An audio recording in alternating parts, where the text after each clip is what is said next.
Erythrocytes में। When oxygen affinity is increase, the dissociation curve is lifted leftward and the value is reduced. अब ये हम देखेंगे कि हीमोग्लोबिन और मायोग्लोबिन जो होते हैं ये एक, अगर हम इनकी प्लॉटिंग करें, आगे हम जाके देखेंगे कि किस तरह से हम प्लॉट करते हैं ऑक्सीजन टेंशन और सैचुरेशन को। तो हम देखेंगे कि जो हीमोग्लोबिन होती है वो एक सिग्माइडल कर्व देती है, और जो मायोग्लोबिन होती है वो एक हाइपरबोलिक कर्व देती है। ठीक है ना। और ये जो कर्व होता है हीमोग्लोबिन का, जैसे हम फर्ज किया लेते हैं, तो ये कर्व जो होता है राइट और लेफ्ट की तरफ शिफ्ट कर सकता है, लेकिन ये डिफरेंट सिचुएशंस पे डिपेंड करता है। ठीक है। यानी सिचुएशंस क्या हो सकती हैं वो भी हम आगे फर्दर देखेंगे, कि जैसे पीएच है, ठीक है ना, वो कैसे अफेक्ट करेगी। ठीक है। और डिफरेंट तरह की इन्वायरमेंटल कंडीशंस होती हैं जो कि इस कर्व को राइट और लेफ्ट जो होता है शिफ्ट करती हैं। ठीक है ना। तो ये स्टेप बाय स्टेप होते हैं। हाँ जी मैम, की फीमेल्स में वैल्यू ज़्यादा क्यों है ऑक्सीजन टेंशन की? ऑक्सीजन टेंशन की वैल्यू क्यों ज़्यादा है बेटे? बेटे ये अब जस्ट इसको स्टडी करना पड़ेगा कि रीजंस क्या है इसकी फीमेल्स में, जस्ट देखना पड़ेगा बेटे मुझे ये। ठीक है। इसको स्टडी करके मैं आपको बताऊंगी। ठीक है। Okay ma'am. यहाँ पे आप देख सकते हैं oxygenation and deoxygenation of haemoglobin. ठीक है। यहाँ पे आप देखें कि ये टी टॉट और टॉट स्ट्रक्चर दिखाया गया है और रिलैक्स फॉर्म दिखाई गई है। दो फॉर्म्स हमने स्टडी की थे ना, टॉट और रिलैक्स फॉर्म। ठीक है। ये देखें कि आप अल्फ़ा बीटा डाइमर है। ठीक है। यहाँ पे भी दूसरा डाइमर शो किया गया है। इसमें क्या होता है कि weak ionic and hydrogen bond occur between alpha beta dimer pair in the deoxygenated state. ठीक है। यानी ये क्या है बेसिकली, कौन सी स्टेट है ये? डीऑक्सीजनेटेड। और strong interaction primarily hydrophobic between alpha and beta chains form stable alpha beta dimers. ठीक है। उसके बाद आप दूसरी स्टेट देख लें कि ये रिलैक्स्ड स्ट्रक्चर है। ठीक है। और इसमें क्या है, some ionic and hydrogen bonds between alpha beta dimers are broken in the oxygenated state. यानी कुछ बॉन्ड्स जो होते हैं ऑक्सीजनेटेड स्टेट में वो ब्रेक होते हैं, और इसी वजह से ऑक्सीजन जो होती है वो अपनी प्लेस बनाती है। यही बात जो हम ऑलरेडी डिस्कस कर चुके थे कि टॉट और रिलैक्स फॉर्म जो होती है, दो तरह की फॉर्म्स है, और रिलैक्स फॉर्म में जो होती है ऑक्सीजन जो है कुछ एंटर होती है, और उसमें क्या होता है कि बेसिकली कुछ ऐसे बॉन्ड्स या स्ट्रक्चर जो होते हैं वो ब्रेक होते हैं, जिसकी वजह से ऑक्सीजन अपनी प्लेस बनाती है। अच्छा, binding of oxygen to myoglobin and haemoglobin. ठीक है। अब क्या होता है कि मायोग्लोबिन और हीमोग्लोबिन में ऑक्सीजन की binding. Myoglobin can bind one molecule of oxygen. ठीक है। मायोग्लोबिन और हीमोग्लोबिन में हमने स्ट्रक्चरल डिफरेंसेस देख लिए थे। वो कैसे स्ट्रक्चरल डिफरेंसेस हैं कि मायोग्लोबिन में जो होता है हीम ग्रुप एक होता है, जबकि हीमोग्लोबिन जो होता है उसमें 4 हीम ग्रुप्स प्रेजेंट होते हैं। ठीक है। तो मायोग्लोबिन जो होती है वो एक ऑक्सीजन मॉलिक्यूल को बाइंड कर सकती है, जबकि हीमोग्लोबिन जो होती है वो 4 मॉलिक्यूल्स ऑफ ऑक्सीजन को बाइंड कर सकती है। ठीक है। अच्छा, myoglobin has high affinity at all pressure of partial pressure of oxygen. और मायोग्लोबिन की एफिनिटी जो होती है हाई होती है हर पार्शियल प्रेशर ऑफ ऑक्सीजन पे। ठीक है। अच्छा, अब हम जब इनका ऑक्सीजन डिसोसिएशन कर्व देखते हैं तो उसमें भी डिफरेंसेस आ जाते हैं। ठीक है। क्या डिफरेंस आता है थोड़ा सा मैं आपको बता भी चुकी हूँ कि oxygen dissociation curve for myoglobin जो होता है ये हाइपरबोलिक इन शेप होता है। ठीक है। क्या होता है? हाइपरबोलिक इन शेप होता है। यानी क्या कहते हैं कि जस्ट एक ये शेप सी होती है, smooth curve line in a plane. ठीक है। बेसिकली इसको डिफाइन इस तरह किया जाता है, जबकि हीमोग्लोबिन के लिए ये सिग्माइडल शेप होता है। ठीक है। अब हाइपरबोलिक में क्या होता है कि it reversibly binds a single molecule of oxygen और ऑक्सीजनेटेड और डीऑक्सीजनेटेड इक्विलिब्रियम। अच्छा, अब क्या होता है कि ये इक्विलिब्रियम जो होता है एक बैलेंस की फॉर्म में होता है, लेकिन ये होता है कि ये इक्विलिब्रियम जो होता है ये राइट को भी शिफ्ट हो सकता है और लेफ्ट को भी शिफ्ट हो सकता है। ठीक है। और ये डिपेंड करता है कि आया सिस्टम में ऑक्सीजन एंटर हो रही है या रिमूव हो रही है।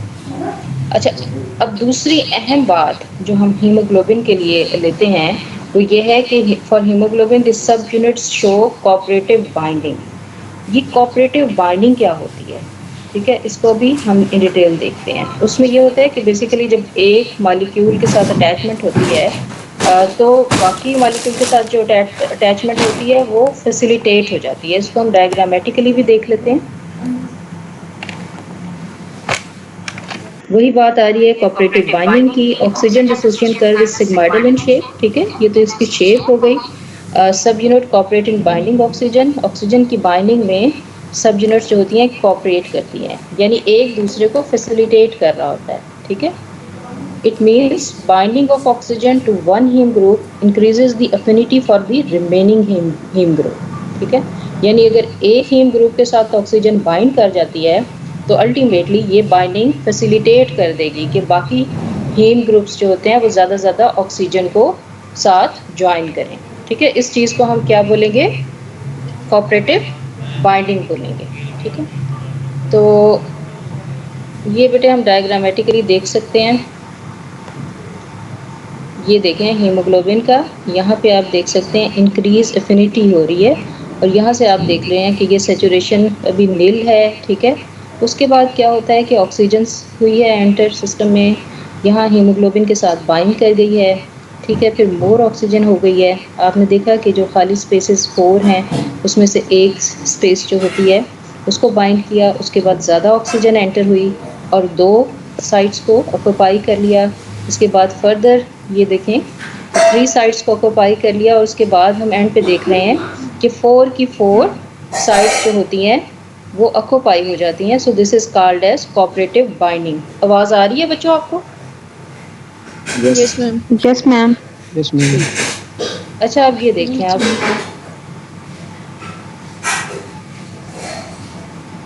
यहाँ पे आप देख सकते हैं कि ये दिखाया गया है कि ये पार्शियल प्रेशर ऑफ ऑक्सीजन दिखाया गया है, ठीक है, और परसेंट सेचुरेशन विद ऑक्सीजन दिखाई गई है, ठीक है। और ये PO2 इन टिश्यूज़ दिखाई गई है लंग्स में। लंग्स में जो होती है जाहिर है कि जो क्या होता है ऑक्सीजन जो होता है वो ज़्यादा होती है, जबकि टिश्यूज़ जो होते हैं उसमें ऑक्सीजन की पार्शियल प्रेशर जो होता है वो कम होता है, ठीक है। तो वहाँ पे क्या कहते हैं, ये आप देख सकते हैं वहाँ डिफरेंट तरह के मेटाबॉलिक रिएक्शंस हो रहे होते हैं। ख़ास तौर पे जो मेटाबॉलिक एक्टिव टिश्यू होते हैं उनमें कार्बन डाइऑक्साइड की कंसंट्रेशन ज़्यादा हो रही होती है। तो यहाँ पे आप हीमोग्लोबिन और मायोग्लोबिन के जब हम प्लॉट करेंगे ये आप देख सकते हैं कि पार्शियल प्रेशर ऑफ ऑक्सीजन और इसके अगेंस्ट परसेंट सेचुरेशन, तो हीमोग्लोबिन का कर्व जो आ रहा है वो सिग्मोइडल इन शेप आ रहा है, जबकि मायोग्लोबिन को देखें तो this shape is called as hyperbolic. Allosteric effects क्या होते हैं? अच्छा अब क्या होता है कि हीमोग्लोबिन की एबिलिटी जो होती है टू रिवर्सिबली बाइंड ऑक्सीजन, ये किन फैक्टर्स पे डिपेंड करती है? मैंने आपको थोड़ा सा पहले भी बताया था, जिसमें पार्शियल प्रेशर ऑफ ऑक्सीजन आ जाता है, ठीक है। इसके अलावा pH ऑफ एनवायरनमेंट आती है कि उस एनवायरनमेंट में हाइड्रोजन आयन की कंसनट्रेशन क्या है, एसिडिक एनवायरनमेंट है या बेसिक एनवायरनमेंट है, इस चीज़ पे डिपेंड करता है, ठीक है।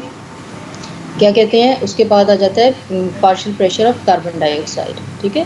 जैसे कि कुछ मैंने बताया था कि टिश्यूज़ होते हैं, जैसे मेटाबॉलिक रिएक्शंस जो होते हैं हो रहे होते हैं उनमें, और उनमें कार्बन डाइऑक्साइड की कंसंट्रेशन जो होती है काफ़ी ज़्यादा होती है, ठीक है। तो ये फैक्टर पे डिपेंड करेगा हीमोग्लोबिन की एबिलिटी टू बाइंड ऑक्सीजन।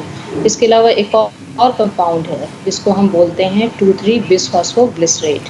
ये कंपाउंड क्या है, ये कैसे जनरेट होता है, इसको भी हम देखेंगे, और इसके क्या अफेक्ट्स होते हैं ऑक्सीजन की बाइंडिंग के ऊपर, इसको भी हम स्टेप बाय स्टेप देखेंगे। अच्छा यहाँ से आप देख सकते हैं लंग्स में आप देख रहे हैं और दूसरा आप टिश्यूज़ में देख रहे हैं। अच्छा अब क्या है कि कार्बन डाइऑक्साइड जो है टिश्यू में बाइंड्स टू हीमोग्लोबिन, ये हीमोग्लोबिन के साथ बाइंड कर रही है, ठीक है। बेसिकली हीमोग्लोबिन जो होती है ट्रांसपोर्ट ऑफ कार्बन डाइऑक्साइड में भी यूज़ होती है from tissue to the lung, ठीक है।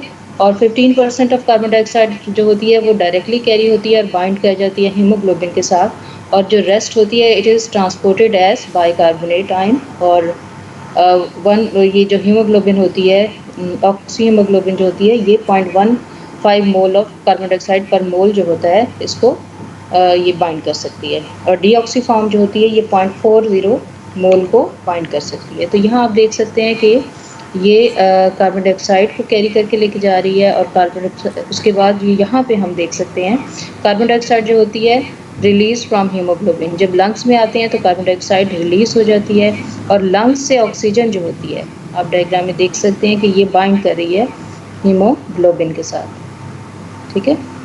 ऑक्सी हीमोग्लोबिन इसको हम बोलते हैं, और ये कहाँ आ रही है, ये टिश्यूज़ में आ रही है। सो अच्छा, अब एक टर्म है बोहर्स इफेक्ट, ये क्या होती है? हाँ, ये बात है कि रिलीज़ ऑफ ऑक्सीजन कैसे होती है। The release of oxygen from haemoglobin is enhance when pH is low, ठीक है। जब एसिडिक पीएच होगी, power of hydrogen ion concentration यानी H+ आयन जो होते हैं एनवायरनमेंट में ज़्यादा होंगे, तो क्या होगा कि रिलीज़ ऑफ ऑक्सीजन जो हीमोग्लोबिन से है वो फैसिलिटेट हो जाएगी। और when haemoglobin is increase partial pressure of carbon dioxide, ठीक है। ये सिचुएशन होती हैं that are called Bohr effect. Both result in decrease oxygen affinity and shift to the right in the oxygen dissociation curve, stabilising the top T form, ठीक है। अब अगर ये कर्व जो था जिसको हमने देखा था कि ये सिग्माइडल इन शेप है, ये क्या कहते हैं कि राइट की तरफ चला जाता है, ठीक है। तो क्या कौन सी फॉर्म स्टेबलाइज होगी? टी फॉर्म जो होती है स्टेबलाइज होगी। This change in oxygen binding is called Bohr's effect. और ऑक्सीजन बाइंडिंग में ये जो चेंज है जो ये इन्वायरमेंट के ऊपर डिपेंड कर रही है, इसको हम बोहर्स इफेक्ट बोलेंगे, ठीक है। यहाँ पे आप देख सकते हैं ये पार्शियल प्रेशर ऑफ ऑक्सीजन, और ये हम देख सकते हैं कि डिफरेंट पीएच पे ये कर्व जो है, यहाँ पे 7.4 नॉर्मल पीएच पे ये अपनी नॉर्मल शेप में है। उसके बाद अब पीएच जो है वो जब ड्रॉप होती है तो आप देखें कि ये राइट की तरफ शिफ्ट किया गया और यहाँ पे ये लेफ़्ट की तरफ शिफ्ट हुआ है, ठीक है। तो ये पीएच ज़्यादा होने से, ठीक है। अच्छा, राइट की तरफ शिफ्ट होने का क्या मतलब होता है? राइट की तरफ शिफ्ट होने का मतलब ये होता है कि इसकी ऑक्सीजन रिलीज़ कम करने की कैपेसिटी जो है ये इंक्रीज़ कर गई है, ठीक है। अगर ये राइट की तरफ शिफ्ट हो रहा है तो इसका मतलब ये है कि इसकी ऑक्सीजन देने की कैपेसिटी जो है वो इंक्रीज़ कर गई है, ठीक है। और अगर ये लेफ़्ट की तरफ है तो ये रिवर्स बात हो जाएगी। अब मैकेनिज्म ऑफ बोहर इफेक्ट क्या होता है? The Bohr effect reflect the deoxy form of haemoglobin, यानी विदाउट ऑक्सीजन जो फॉर्म होगी, has greater affinity for proton that does oxy haemoglobin. इसमें प्रोटॉन के लिए ज़्यादा अफिनिटी है। ये कैसे, अब देखते हैं। अच्छा, अब एक चीज़ आ जाती है, affect of 2,3 bisphosphoglycerate on oxygen affinity, ठीक है। मैंने बताया था आपको कि डिफरेंट कंपाउंड या डिफरेंट फैक्टर्स जो कि डिपेंड जिन पे ऑक्सीजन एफिनिटी डिपेंड करती है, उसमें एक तो हमने देख लिया था कि partial pressure of oxygen, carbon dioxide, pH of the environment, और एक और कंपाउंड था जिसका नाम था 2,3 बिसफॉस्फोग्लिसरेट, ठीक है। ये कंपाउंड कैसे बनता है और इसकी क्या सिग्निफिकेंस है ऑक्सीजन एफिनिटी पे, ये हम डिस्कस करते हैं, ठीक है। It is an important regulator of binding of oxygen to haemoglobin, ठीक है। ये बेसिकली रेगुलेट कर रहा होता है बाइंडिंग ऑफ ऑक्सीजन को हीमोग्लोबिन के साथ। ये हमारे आरबीसीज़ के अंदर most important organic phosphate present है, ठीक है। बिसफॉस्फेट के नाम से जान रहे हैं ना, बिसफॉस्फोग्लिसरेट है, तो यानी 2 फॉस्फेट के मॉलिक्यूल हैं, और ये मोस्ट इम्पॉर्टेंट ऑर्गेनिक फॉस्फेट है हमारे आरबीसी के अंदर। अच्छा, it is synthesised from an intermediate of glycolytic pathway. अब ये कैसे सिंथेसाइज होता है, यहाँ पे आप देख सकते हैं ग्लाइकोलिसिस में, जिसमें ग्लूकोज की ब्रेकडाउन का प्रोसेस होता है। ये बेटे एक मल्टी स्टेप रिएक्शंस होते हैं। इसकी जस्ट थोड़ी सी ब्रीफ डिस्क्रिप्शन यहाँ पे दिखाई गई है। ये पूरी की पूरी जो स्टेप्स होते हैं ये आप सेकेंड ईयर में बहुत डिटेल में पढ़ेंगे कि किस तरह से कौन से एंजाइम इसमें इन्वॉल्व होते हैं, ग्लूकोज एंटर कैसे होती है सेल में, फिर उसकी ब्रेकडाउन का प्रोसेस कैसे होता है, कौन से एंजाइम, कौन से स्टेप्स जो हैं वो उसमें इन्वॉल्व होते हैं। ग्लाइकोलिसिस जो होती है एरोबिक भी हो सकती है, एनारोबिक भी हो सकती है। तो यहाँ पे आप देख सकते हैं कि ग्लूकोज जो है ये यहाँ पे एक डिफरेंट स्टेप से गुज़रने के बाद, ठीक है, मेटाबॉलिक स्टेप से गुज़रने के बाद एक कंपाउंड में कन्वर्ट हो रही है, दैट इज़ 1,3 बिसफॉस्फोग्लिसरेट, ठीक है। क्या है? 1,3 बिसफॉस्फोग्लिसरेट, ठीक है। और ये जो 1,3 बिसफॉस्फोग्लिसरेट है, ये 2,3-बिसफॉस्फोग्लिसरेट में कन्वर्ट हो रहा है, ठीक है। तो इस तरह से 2,3-बिसफॉस्फोग्लिसरेट जो होता है ये सिंथेसाइज हो रहा है, ठीक है। अब ये है कि यहाँ पे भी आप देख सकते हैं, ये आगे फर्दर जो एक्सटेंशन ऑफ स्टेप्स है कि कैसे पायरोवेट और लैक्टेट बनता है, इससे भी आपको कंसर्न नहीं है, जस्ट ये आपको शो करने के लिए ये ग्लाइकोलिसिस ही के स्टेप्स हैं। लेकिन हमने देखनी थी फॉर्मेशन 2,3-बिसफॉस्फोग्लिसरेट की, तो वो किस कंपाउंड से बन रहा है, an intermediate of glycolytic pathway that is one three bisphosphoglycerate, और ये कन्वर्ट हो रहा है 2,3-बिसफॉस्फोग्लिसरेट में, ठीक है। अच्छा, अब इसकी बाइंडिंग का क्या इफेक्ट हो सकता है हीमोग्लोबिन के जो है उसके ऊपर। Two three bisphosphoglycerate decreases the oxygen affinity of haemoglobin, ठीक है। ये क्या करेगा कि हीमोग्लोबिन की ऑक्सीजन एफिनिटी को डिक्रीज कर देगा, यानी क्या होगा कि जो सराउंडिंग इन्वायरमेंट है उसमें ऑक्सीजन की डिलीवरी जो होती है वो फैसिलिटेट हो जाएगी, ठीक है। जब ऑक्सीजन की एफिनिटी कम होगी या कोई भी कंपाउंड जब ऑक्सीजन की एफिनिटी को कम कर देगा तो अल्टीमेटली वो क्या कर रहा है, वो उसकी सराउंडिंग एनवायरनमेंट में डिलीवरी को फैसिलिटेट कर रहा है, ठीक है। अच्छा, this stabilise the T form of deoxy haemoglobin. ये किस फॉर्म को स्टेबलाइज करेगा, टॉट फॉर्म को स्टेबलाइज करेगा।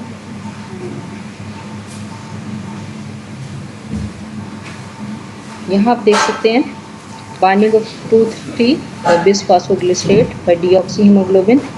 यहाँ पे a single molecule of two three bisphosphoglycerate bind to positively charge cavity form by beta chains of deoxy haemoglobin.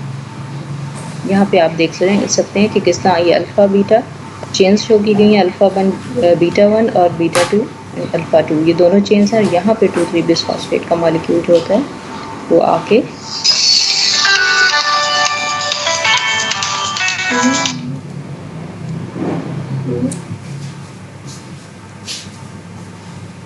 अच्छा, so one molecule of two three bisphosphoglycerate bind to a pocket formed by 2 beta globin chains, ठीक है।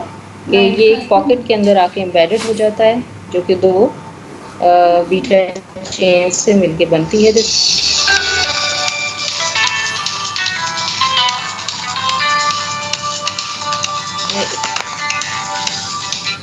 Hello,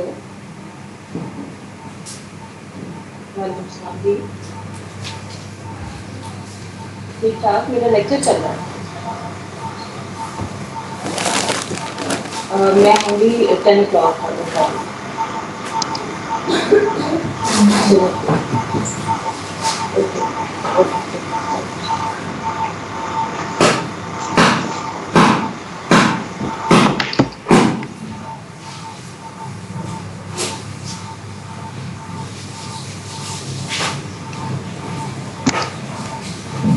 अच्छा, ये है कि continue करते हैं। आवाज़ आ रही है बच्चों? स्टूडेंट्स आवाज़ आ रही है? ठीक है।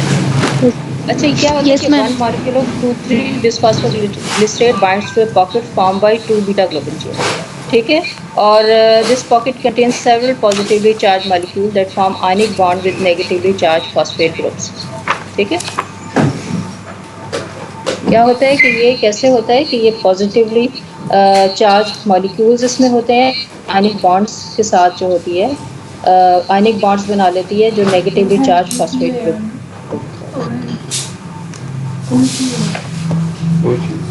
अच्छा, response of two three bisphosphoglycerate to chronic hypoxia and anaemia, यानी अगर ऑक्सीजन की डेफिशिएंसी है तो बिसफॉस्फोग्लिसरेट जो कंपाउंड है इसका क्या इफेक्ट होंगे। The concentration of two three bisphosphoglycerate increases in response to chronic hypoxia such as that observed in chronic obstructive pulmonary disease like emphysema or at high altitude, ठीक है।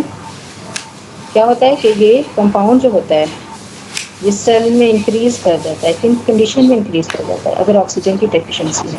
और ये कौन सी कंडीशन होती हैं कि या तो कोई लंग की डिजीज़ है जैसे कि क्रोनिक ऑब्स्ट्रक्टिव पल्मोनरी डिजीज़, एम्फीजीमा है, या हम हाई एल्टीट्यूड पे चले जाते हैं, ठीक है। तो क्या होता है कि इसकी कंसंट्रेशन जो होती है वो इंक्रीज़ कर जाती है। इसी तरह क्रोनिक एनीमिया में भी इसके सेल के अंदर लेवल जो होते हैं वो इंक्रीज कर जाएंगे। और क्या होता है कि एलिवेटेड लेवल जो होते हैं वो परमिट करते हैं ग्रेटर अनलोडिंग ऑफ ऑक्सीजन। ठीक है, ये क्या करते हैं, ग्रेटर अनलोडिंग ऑफ ऑक्सीजन को परमिट करते हैं।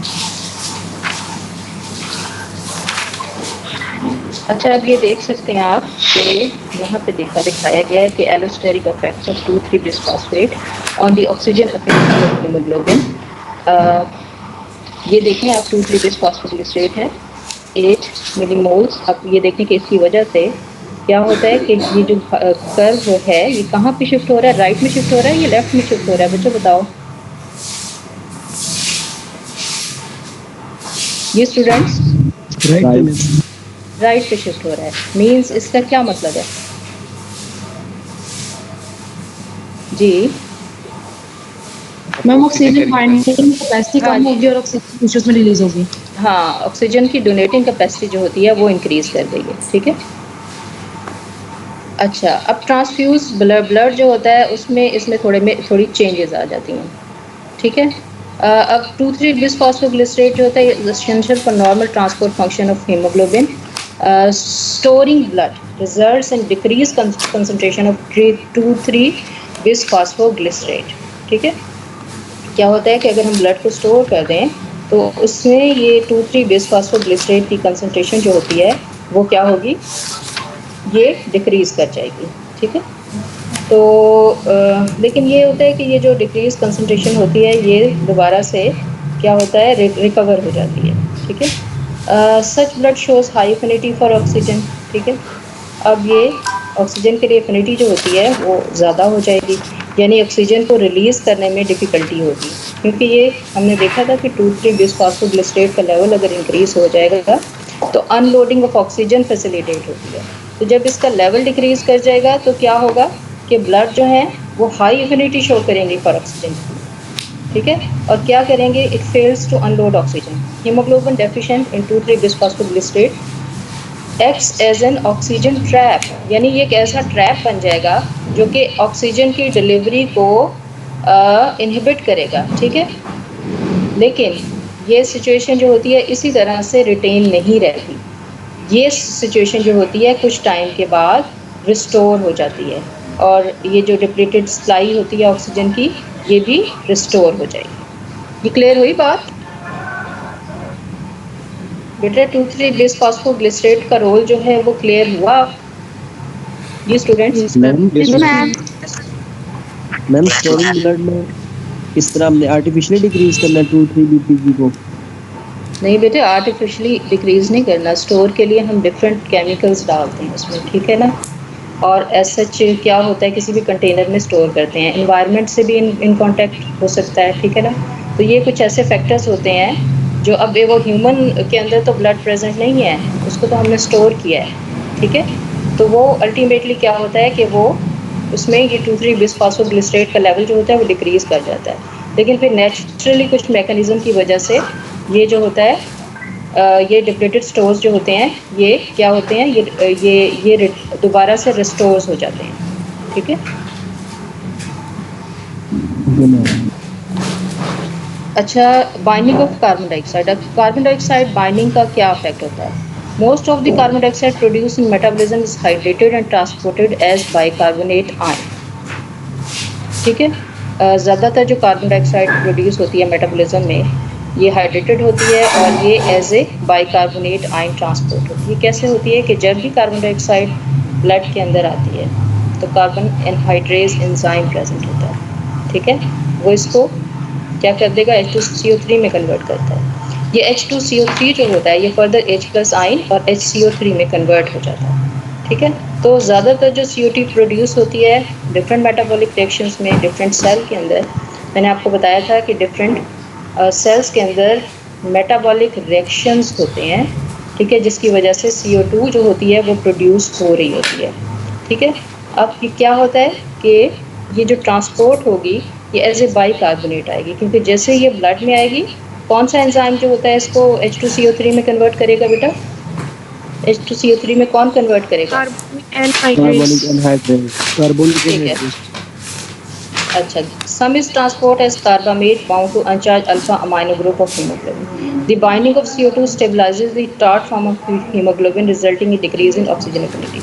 ठीक है, अब क्या होता है कि जब अगर क्या होगा, अगर कार्बन डाइऑक्साइड बाइंड कर जाएगी तो क्या होगा कि जो टी फॉर्म जो होती है वो स्टेबलाइज हो जाएगी, जिसकी वजह से ऑक्सीजन एफिनिटी जो होती है वो डिक्रीज कर जाएगी। उसके बाद कार्बन मोनोऑक्साइड पॉइजनिंग के बारे में आपने सुना होगा, ठीक है। क्या होता है, अगर कार्बन मोनोऑक्साइड जो है उसका हीमोग्लोबिन के साथ क्या इंटरेक्शन होता है और उसको हम पॉइजनिंग क्यों बोलते हैं, ठीक है। Carbon monoxide bind tightly to haemoglobin iron. क्या होता है कि कार्बन मोनोऑक्साइड जो होती है वो हीमोग्लोबिन की आयरन के साथ बड़ी मजबूती से बाइंड कर जाती है और एक कंपाउंड बना देती है कार्बन मोनोऑक्सी हीमोग्लोबिन।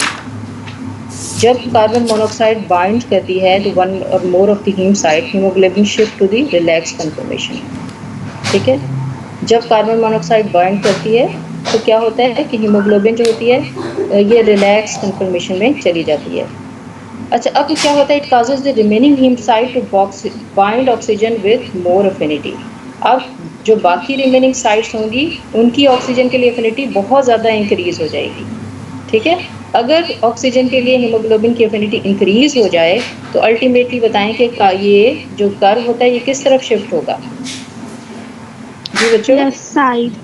ये लेफ्ट साइड पे शिफ्ट होगा। हाँ, ये लेफ्ट की तरफ से शिफ्ट होगा, यानी कि जो हीमोग्लोबिन है उसकी ऑक्सीजन देने की कैपेसिटी जो है वो कम हो गई है, ठीक है।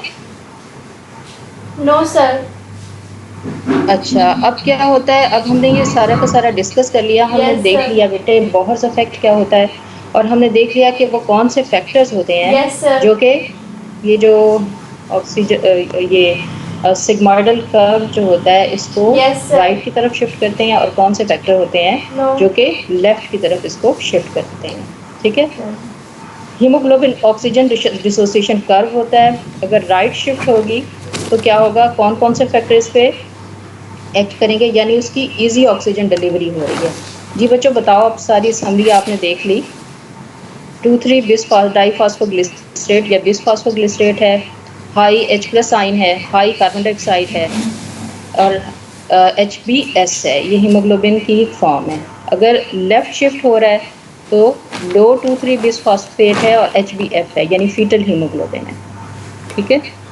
तो ये वो फैक्टर्स हैं जो इस कर्व को आया राइट की तरफ शिफ्ट कर रहे हैं Yes, या sir. लेफ्ट की तरफ शिफ्ट कर रहे हैं, ठीक है। तो आज की हमारी Yes, sir. सारी Yes, समरी जो sir. थी इसी चीज़ पे बेस थी, ठीक है। आपका क्वेश्चन में मैं देख लूँगी कि वो पार्शियल प्रेशर क्यों इंक्रीज होता है, ठीक है। इसको मैं ज़रा इन डिटेल स्टडी करूँगी तो मैं आपको इसका आंसर बताऊँगी कि आया बिहाइंड रीज़न क्या है कि जिसकी वजह से ये क्यों इस तरह से इंक्रीज होता है फीमेल्स में, ठीक है। बाकी ये Excuse me, फैक्टर्स जी मैम ये टॉपिक कहाँ से करना है? Yes, sir. ये बेटे लिपिन कॉट में बहुत एलेबोरेटेड और अच्छे तरीके से दिया गया है, तो आप वहीं से करेंगे।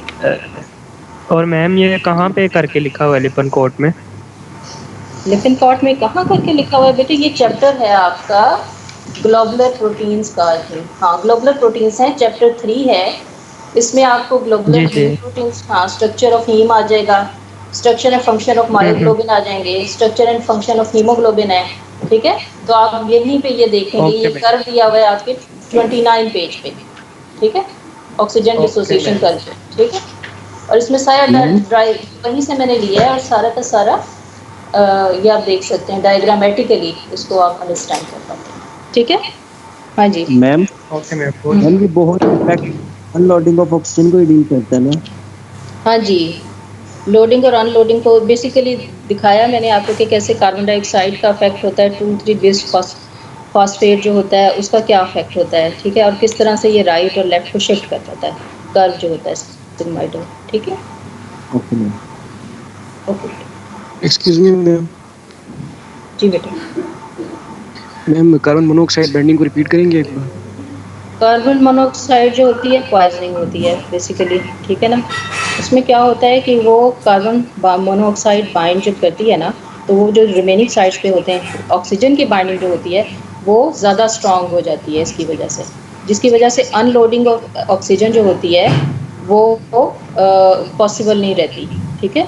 अगर अनलोडिंग ऑफ ऑक्सीजन नहीं होगी तो अल्टीमेटली उसके डिफरेंट इफेक्ट्स आएंगे, ठीक है। तो कार्बन मोनोऑक्साइड जो होती है ये जो कर्व होता है इसको किस तरफ शिफ्ट करेगी, ये लेफ्ट की तरफ शिफ्ट करेगी, ठीक है। Yes sir. क्लियर हुआ बच्चों? यस ये मैम। देखा, मैं आपको बताती हूँ, यस देखिए मैम। हीमोग्लोबिन के आयरन के साथ टाइटली बाइंड करती है और कार्बन मोनोऑक्सी हीमोग्लोबिन बनाती है, ठीक है। और जब ये 1 और 4 मोर साइड्स जो हैं इनके साथ ये बाइंड करेगी तो रिलैक्स कन्फर्मेशन जो होती है उसमें शिफ्ट हो जाएगी, ठीक है। और रिमेनिंग हीम साइड जो होती हैं वो ऑक्सीजन के साथ ज़्यादा अफिनिटी से बाइंड करेंगी, यानी उनकी ऑक्सीजन देने की कैपेसिटी कम हो जाएगी, ठीक है, जिसकी वजह से कर्व जो होता है लेफ्ट की तरफ शिफ्ट हो जाएगा। क्लियर हो गया बच्चों? ओके, कल जो हमारी Yes, ma'am. होगी नेक्स्ट जो लेक्चर होगा that will be on the क्या कहते हैं जो है हाँ नहीं बेटा, हीम जो होता है उसकी सिंथेसिस के ऊपर होगा, ठीक है। ओके, फिर बच्चों पढ़ मैम, के आइएगा थोड़ा सा। जी मैम जी जी। वो जो उनका राइट और लेफ्ट कर्व क्या बात कर रही हैं उसके अंदर काइंडली वो ग्राफ को थोड़ा सा एक्सप्लेन कर दें, जो ग्राफ हमने किया है। ये देखो बेटा, देखा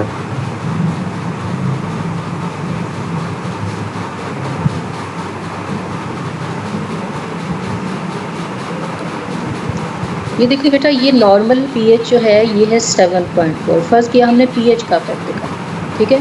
आप देख रहे हैं कि इसमें इसकी नॉर्मल शेप जो होती है ये हाइपरबोलिक ही आ रही है, ठीक है। हमने देखा था कि पीएच के इफेक्ट होते हैं लोडिंग और अनलोडिंग ऑफ ऑक्सीजन की, यस ठीक है। अब ये है कि ये जो रेड से शो किया गया है हमने ये देखा कि ये राइट शिफ्ट है, ये अगर पीएच जो हो जाए 7.2 हो जाए यानी पीएच डिक्रीज कर जाए नॉर्मल से, ठीक है, तो क्या होगा कि ऑक्सीजन देने की कैपेसिटी जो होती है वो इंक्रीज़ कर जाए, ठीक है। लेकिन अगर पीएच जो होती है नॉर्मल से इंक्रीज़ कर जाए तो ऑक्सीजन देने की कैपेसिटी जो होती है वो क्या होती है, वो डिक्रीज़ कर जाए, ठीक है।